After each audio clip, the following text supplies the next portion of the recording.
તો સુરેન્દ્રનગરમાં સરકારી શાળાના વિદ્યાર્થીઓ પર માનસિક ત્રાસ ગુજારવામાં આવતો હોવાનો ચોંકાવનારો આક્ષેપ કરવામાં આવી રહ્યો છે।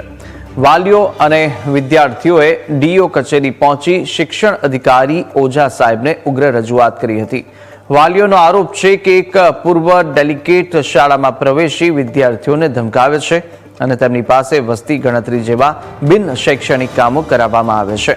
मानसिक टॉर्चरથી કંટાળી વિદ્યાર્થી આત્મહત્યાનો વિચાર કરી રહ્યો હોવાની વાલીએ ગંભીર ચિંતા પણ વ્યક્ત કરી છે।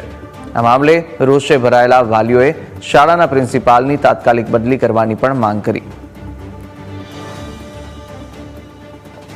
ડીઓ કચેરીમાં આવ્યા છીએ ઓઝા સાહેબ ભાઈ શું રજૂઆત કરી અમે ત્યાં એવું કીધું છે કે અમારે આચાર્ય સાહેબની બદલી જ હોય છે અને હું નહીં બધા વિદ્યાર્થી અને આમાં મારા એક છોકરાનો પ્રશ્ન નથી, આમાં બધા વિદ્યાર્થીનો પ્રશ્ન છે। છોકરા છોકરીઓ બધાને હેરાન કરે છે સાહેબ। અમે આજે ડીઓ કચેરી સુરેન્દ્રનગર ડીઓ કચેરી સાહેબ ઓઝા સાહેબ પાસે ન્યાય માંગવા આવ્યા છીએ।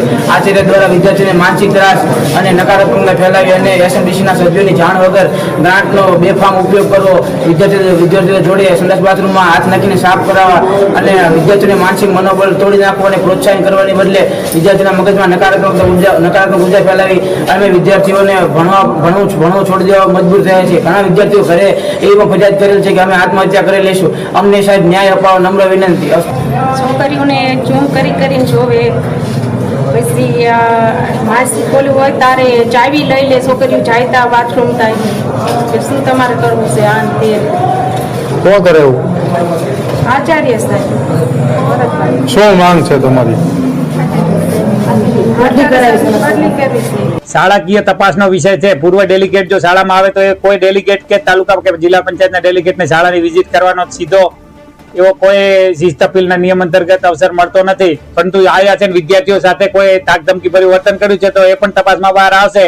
તો જે પણ પક્ષના ઉમેદવાર હશે એ પક્ષના પ્રદેશ પ્રમુખને અમે જાણ કરીશું કે આ રીતનું વર્તન શાળામાં ચલાવી લેવામાં આવશે નહીં। અને ખાસ કરીને સુરેન્દ્રનગરની શાળામાં તો કોઈ પણ પ્રકારના ડેલિગેટ કે રાજનીતિના માણસો પ્રવેશ કરી અને બાળકોને ધમકાવશે તો હું સેજ પણ ચલાવી નહીં લઉં અને સીએમ ઓફિસ સુધી હું પોતે જાતે રજૂઆત કરીશ અને બાળકોને ન્યાય અપાવવા માટે પ્રયાસ કરીશ।